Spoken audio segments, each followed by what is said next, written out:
చెప్తున్నారు, నెబుకద్నెజరు ఇందును గూర్చి మాకు చింత ఏమీ లేదు. మొదటి మాట, మేము సేవించుచున్న దేవుడు మేడిమి గల ఈ యొక్క అగ్నిగుండము నుండి మమ్మను తప్పించి రక్షించుటకు సమర్థుడు. ఇది ఎన్నో మాట అండి?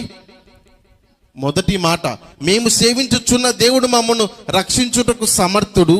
ఇప్పుడు రెండవ మాట ఏంటంటే, ఒకవేళ ఆయన మమ్ములను రక్షింపకపోయినా మేము నీవు చెయ్యమన్న పని చెయ్యం. ఏది కృతజ్ఞత అంటే, ఒకవేళ నాకు దేవుని నుంచి లాభమేమీ రాకపోయినా నేను ఆయనను మహిమ పరుస్తాననేదే నిజమైన కృతజ్ఞత. దేవునికి మహిమ కలుగును గాక.